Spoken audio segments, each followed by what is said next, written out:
Hello friends. हम लोग इस वीडियो में बात करेंगे पॉलिटी के महत्वपूर्ण प्रश्न जो परीक्षा में बार बार पूछे जाते हैं, जो सभी एग्जाम के लिए महत्वपूर्ण होगा, जो बिहार एसआई के लिए भी बहुत महत्वपूर्ण होगा। तो चलिए वीडियो को शुरू करते हैं बिना किसी लेट के।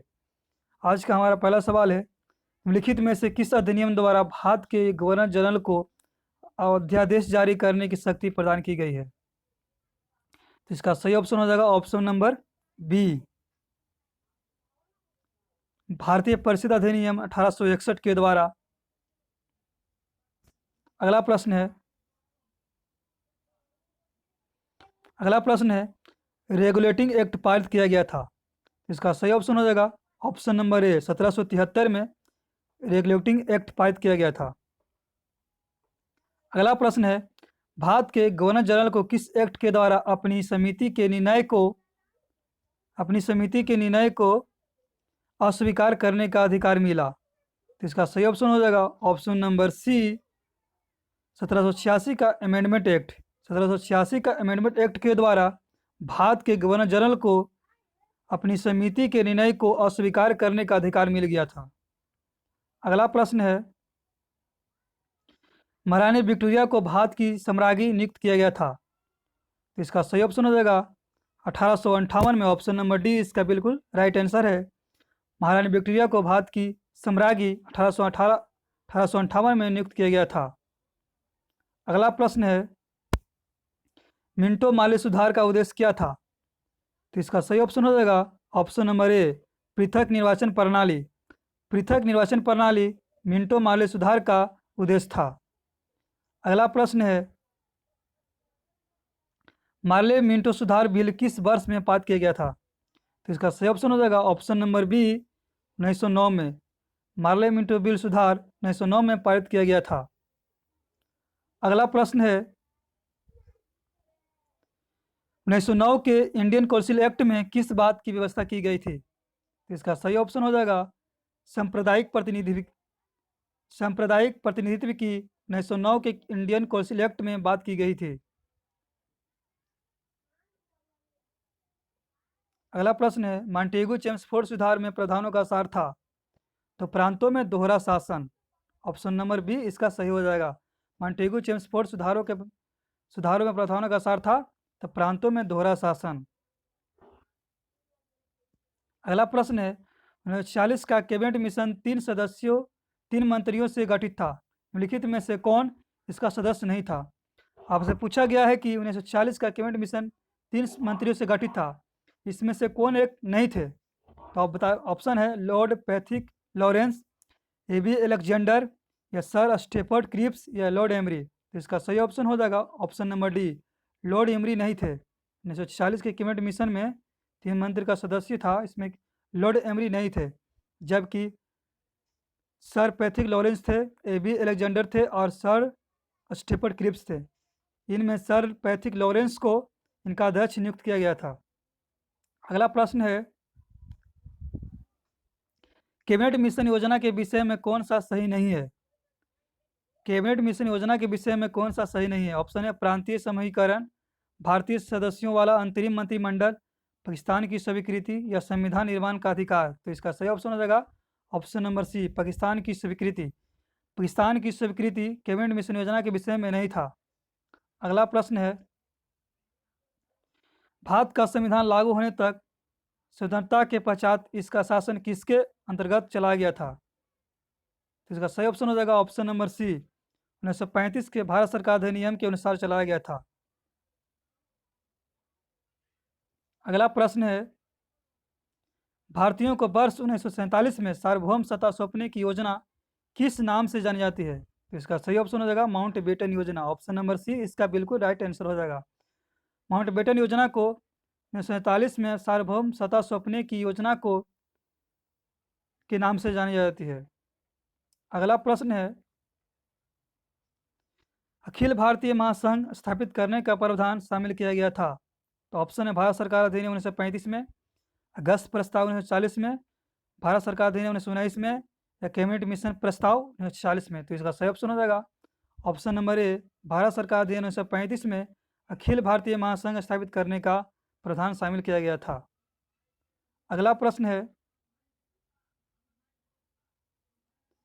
अगला प्रश्न है, केंद्र में द्वैध शासन किस अधिनियम के अंतर्गत स्थापित किया गया था? हमसे पूछा गया है, केंद्र में द्वैध शासन किस अधिनियम के अंतर्गत स्थापित किया गया था? ऑप्शन है 1909 के अधिनियम, भारत सरकार अधिनियम 1919, भारत सरकार अधिनियम 1935 या भारत सरकार अधिनियम 1947। तो इसका सही ऑप्शन हो जाएगा ऑप्शन नंबर सी, भारत सरकार अधिनियम। भारत सरकार अधिनियम 1935 में केंद्र में द्वैध शासन स्थापित करने का विचार किया गया था। अगला प्रश्न है, संघीय प्रणाली का पहला प्रयास भारत सरकार अधिनियम किसमें किया गया था? तो संघीय प्रणाली का प्रयास भारत सरकार अधिनियम 1935 के द्वारा किया गया था। ऑप्शन सी इसका राइट हो जाएगा।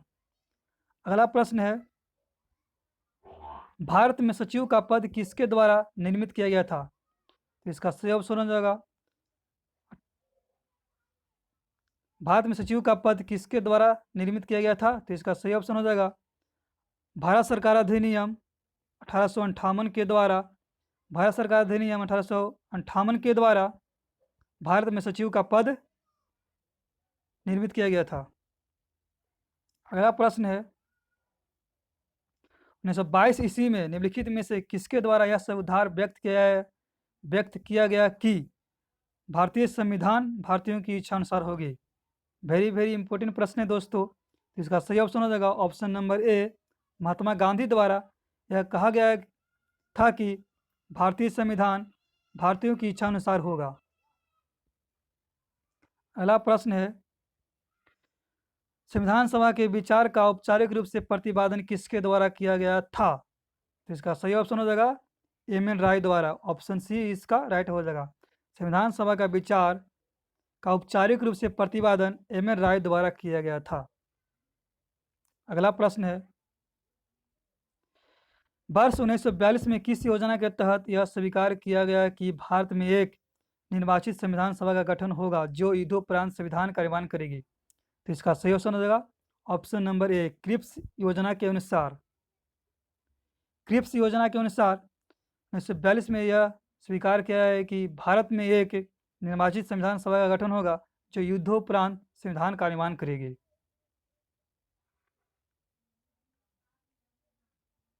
अगला प्रश्न है, संविधान सभा के गठन की मांग सर्वप्रथम 1895 में किसके द्वारा प्रस्तुत की गई थी? तो इसका सही ऑप्शन हो जाएगा ऑप्शन नंबर डी, बाल गंगाधर तिलक द्वारा संविधान सभा के गठन की मांग सर्वप्रथम 1895 में किया गया था।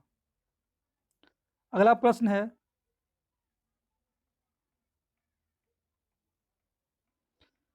भारत की संविधान सभा गठित करने का आधार क्या था? ऑप्शन है भारतीय राष्ट्रीय कांग्रेस का प्रस्ताव, कैबिनेट मिशन प्लान 1946, भारतीय स्वतंत्रता अधिनियम 1947, भारतीय डोमिनियन के प्रांतीय राज्य विधानमंडल के प्रस्ताव।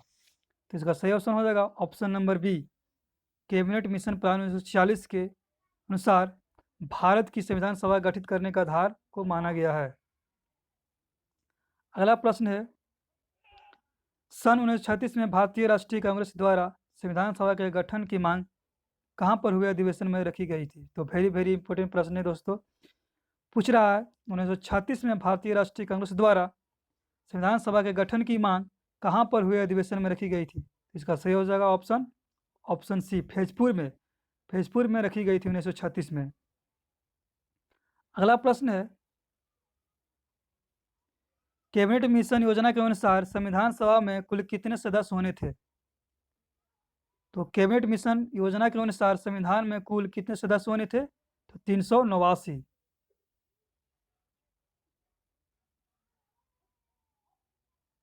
अगला प्रश्न है, पुनर्गठन के फलस्वरूप वर्ष 1947 में संविधान सभा के सदस्यों की संख्या कितनी रह गई थी?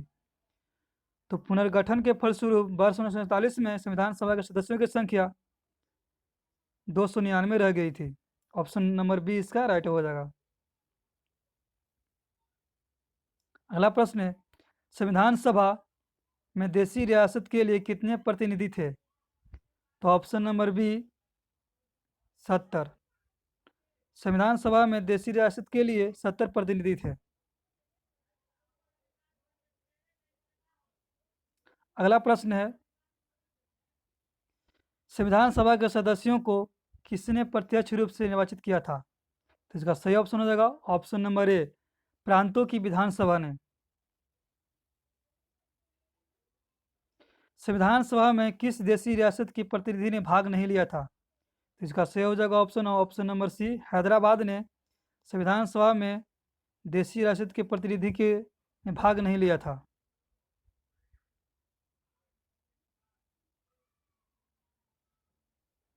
अगला प्रश्न है, बी आर अम्बेडकर का संविधान सभा में निर्वाचित हुआ था। तो इसका सही ऑप्शन हो जाएगा ऑप्शन नंबर ए, पश्चिम बंगाल से। संविधान सभा के सदस्य प्रतिनिधि थे तो जनता द्वारा अप्रत्यक्ष निर्वाचित। ऑप्शन नंबर बी इसका बिल्कुल राइट आंसर हो जाएगा। अगला प्रश्न है, संविधान सभा के लिए चुनाव कब संपन्न हुए थे? तो ऑप्शन नंबर बी 1946 में। संविधान सभा के लिए चुनाव कब संपन्न हुए थे? 1946 में। संविधान सभा का प्रथम अधिवेशन कहाँ हुआ था? तो संविधान सभा का प्रथम अधिवेशन दिल्ली में हुआ था। ऑप्शन डी इसका बिल्कुल राइट हो जाएगा। अगला प्रश्न है, संविधान सभा के अस्थायी अध्यक्ष कौन थे? तो इसका सही हो जाएगा option number C, Rajendra Prasad. Rajendra Prasad को संविधान सभा के अस्थायी अध्यक्ष के रूप में निर्वाचित किया गया था, जबकि अस्थायी के रूप में डॉक्टर सच्चिदानंद को नियुक्त किया गया था। अगला प्रश्न है, संविधान सभा का संवैधानिक सलाहकार किससे नियुक्त किया गया था? तो बी एन राव को। ऑप्शन सी इसका बिल्कुल राइट आंसर हो जाएगा। संविधान सभा का संवैधानिक सलाहकार बी एन राव को नियुक्त किया गया था। अगला प्रश्न है, निम्नलिखित में से कौन संविधान सभा का सदस्य नहीं था? तो इसका सही हो जाएगा ऑप्शन सी, एच बेग संविधान सभा के सदस्य नहीं थे, जबकि के एम मुंशी, एन गोपाल स्वामी अयंगर और टी टी कृष्णमाचारी ये सब संविधान सभा के सदस्य थे। अगला प्रश्न है, संविधान के विभिन्न पहलुओं के अध्ययन हेतु संविधान सभा में कितनी समितियां नियुक्त की गई थी? तो इसका सही हो जाएगा ऑप्शन नंबर सी, 13। संविधान के विभिन्न पहलुओं के अध्ययन के लिए संविधान सभा में 13 समितियां थी। अगला प्रश्न है, संविधान सभा के प्रारूप या मशविरा समिति की नियुक्ति कब की गई थी? तो बिल्कुल ये वेरी इंपॉर्टेंट प्रश्न है दोस्तों, जो परीक्षा में लगभग कम से कम बहुत बार पूछे गए हैं, कम से कम तो 10-20 बार तो पूछे गए हैं जरूर। इसका सही ऑप्शन हो जाएगा ऑप्शन नंबर सी, 29 अगस्त 1947 को संविधान सभा के प्रारूप समिति की नियुक्ति की गई थी, 29 अगस्त 1947 को। अगला प्रश्न है, भारतीय संविधान सभा की प्रारूप या मशविरा समिति में सदस्यों की संख्या कितनी थी? तो इसका सही हो जाएगा ऑप्शन नंबर बी, 7 गो, जिसके अध्यक्ष बी आर अम्बेडकर थे।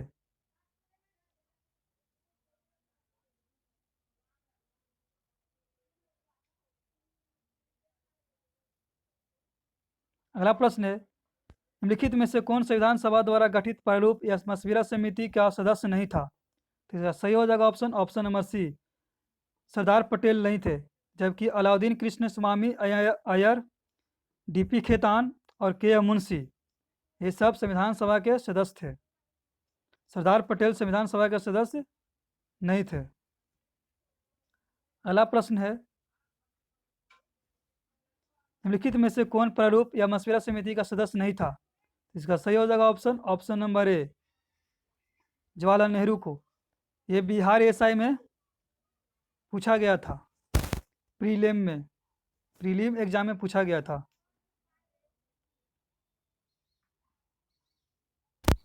अगला प्रश्न है, संविधान की प्रारूप या मशविरा समिति के समक्ष प्रस्तावना का प्रस्ताव किसने रखा था? तो इसका सही ऑप्शन हो जाएगा option number D, Jawaharlal Nehru ने संविधान की प्रारूप समिति के समक्ष प्रस्तावना का प्रस्ताव रखा था।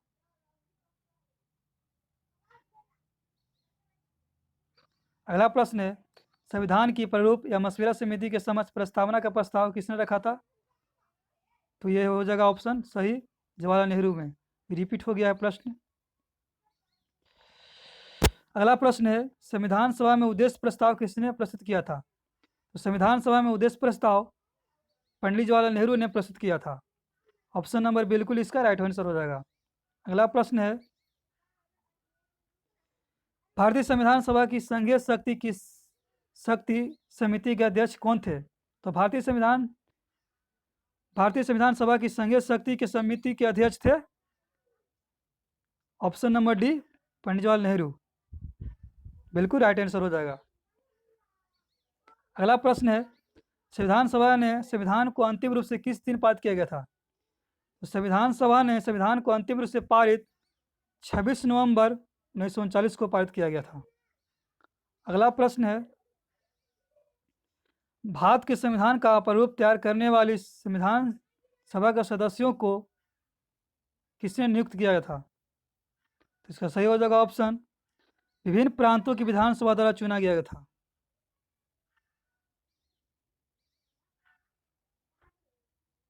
अगला प्रश्न है, भारत के लिए संविधान सभा की रचना हेतु संविधान सभा का विचार निम्नलिखित में से सर्वप्रथम किसने प्रस्तुत किया था? तो इसका सही हो जाएगा option number A, Swaraj party ने 1924 में रखा था।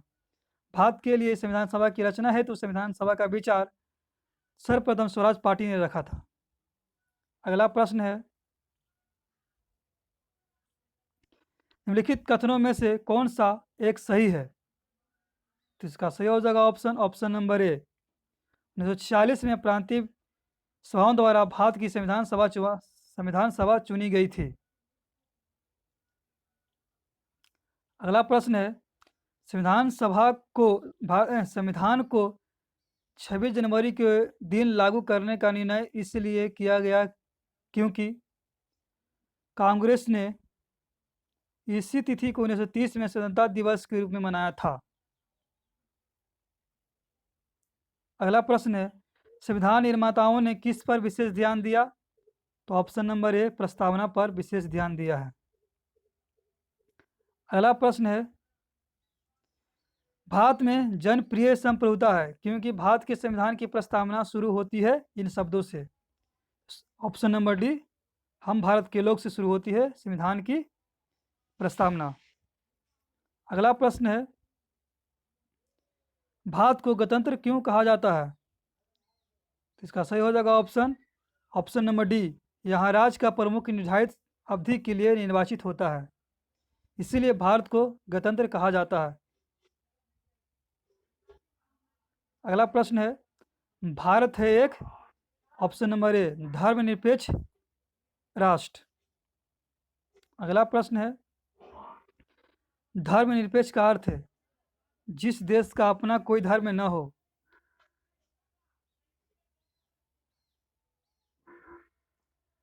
अगला प्रश्न है, नौकरियों तथा शैक्षणिक संस्थानों में समाज के कमजोर वर्ग के लिए आरक्षण उपलब्ध कराने के लिए केंद्र सरकार को संविधान का कौन सा अनुच्छेद अधिकार प्रदान करता है? इसका सही हो जाएगा ऑप्शन नंबर 16, अनुच्छेद 16 में नौकरियों तथा शैक्षणिक संस्थानों में समाज के कमजोर वर्ग के लिए आरक्षण का उपबंध किया गया है अनुच्छेद 16 में। अगला प्रश्न है, संघ लोक सेवा आयोग अपना प्रतिवेदन किसको सौंपता है? तो सही हो जाएगा ऑप्शन नंबर ए, राष्ट्रपति को।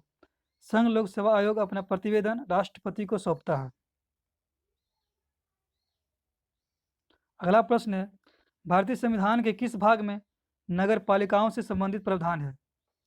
तो इसका सही हो जाएगा ऑप्शन नंबर बी, भाग 9 के क में। भाग 9 के क में भारतीय संविधान के नगर पालिकाओं का प्रावधान किया गया है। अगला प्रश्न है, मुख्य निर्वाचन आयुक्त की पदावधि होती है। तो ऑप्शन नंबर ए, 6 वर्ष या 65 वर्ष की आयु जो भी पहले लागू हो। मुख्य निर्वाचन आयुक्त की अवधि होती है 6 वर्ष या 65 वर्ष की आयु जो भी पहले लागू हो। अगला प्रश्न है, लोकसभा एवं राज्यसभा के संयुक्त अधिवेशन के विषय में प्रावधान संविधान के किस अनुच्छेद में किया गया है? तो इसका सही हो जाएगा ऑप्शन नंबर बी, अनुच्छेद 108 में। लोकसभा एवं राज्यसभा के संयुक्त अधिवेशन की व्यवस्था की गई है अनुच्छेद 108 में। अगला प्रश्न है, लिखित में से कौन सा कथन सही है? भारतीय संविधान में कई विदेशी संविधान के तत्वों का समावेश किया गया है। भारतीय संविधान एकल नागरिकता का प्रावधान करता है। भारतीय संविधान वयस्क मताधिकार की व्यवस्था करता है। या उपयुक्त सभी, तो इसका सही हो जाएगा ऑप्शन उपयुक्त सभी। भारतीय संविधान में कई विदेशी संविधान के तत्वों का समावेश किया गया है। बिल्कुल राइट आंसर है, किया गया है।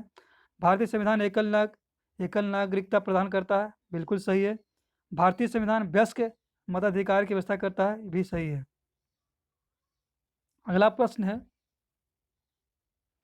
भारत का नियंत्रक एवं महालेखा परीक्षक निम्नलिखित में से किस समिति के मित्र, दार्शनिक और निर्देशक के रूप में कार्य करता है? तो इसका सही हो जाएगा ऑप्शन नंबर ए, लोक लेखा समिति के। लोक लेखा समिति के अनुसार भारत का नियंत्रक एवं महालेखा परीक्षक मित्र, दार्शनिक और निर्देशक के रूप में कार्य करता है। अगला प्रश्न है, विधानसभा की सदस्यों के लिए उम्मीदवार को कितने वर्ष से कम का नहीं होना चाहिए? तो इसका सही हो जाएगा ऑप्शन नंबर सी, 25 वर्ष से कम नहीं होना चाहिए।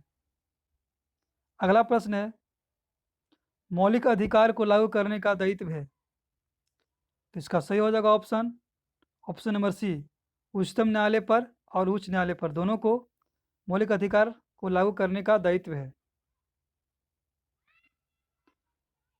अगला प्रश्न है, किस संविधान संशोधन अधिनियम द्वारा वयस्क अधिकारों की आयु सीमा 21 वर्ष से घटाकर 18 वर्ष कर दी गई थी? तो इसका सही हो जाएगा ऑप्शन नंबर सी, 61वां संविधान संशोधन द्वारा वयस्क अधिकारों की आयु 21 वर्ष से घटाकर 18 वर्ष कर दी गई थी। 1989 में की गई थी, राजीव गांधी के समय। अगला प्रश्न है, भारत के राष्ट्रपति ने जिस एकमात्र मामले में वीटो शक्ति का प्रयोग किया था वह था? तो इसका सही हो जाएगा ऑप्शन नंबर सी, भारतीय डाकघर अधिनियम के अनुसार किया था। भारत के राष्ट्रपति ने एकमात्र वीटो का प्रयोग किया था, भारतीय डाकघर अधिनियम में किया था। बिल्कुल राइट आंसर हो जाएगा। अगला प्रश्न देखते हैं, योजना आयोग है, इसका सही हो जाएगा ऑप्शन नंबर सी, परामर्शदात्री संस्था। बिल्कुल राइट आंसर हो जाएगा। अगला प्रश्न है, भारतीय संविधान के किस अनुच्छेद में अनुसूचित जनजातियों के लिए राष्ट्रीय आयोग का प्रावधान किया गया है?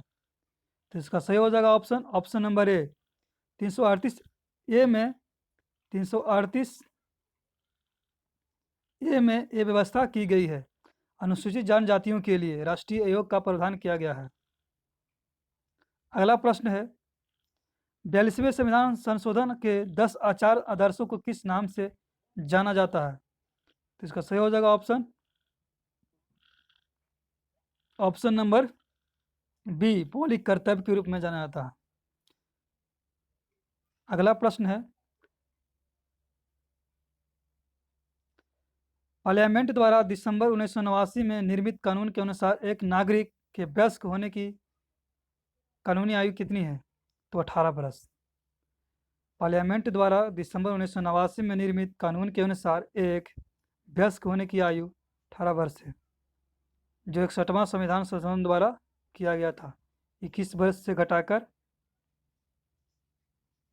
18 वर्ष किया गया था। अगला प्रश्न है, भारत का सॉलिसिटर जनरल होता है, तो भारत का सॉलिसिटर जनरल होता है एक प्रशासनिक अधिकारी। Option A is the right answer हो जाएगा इसका।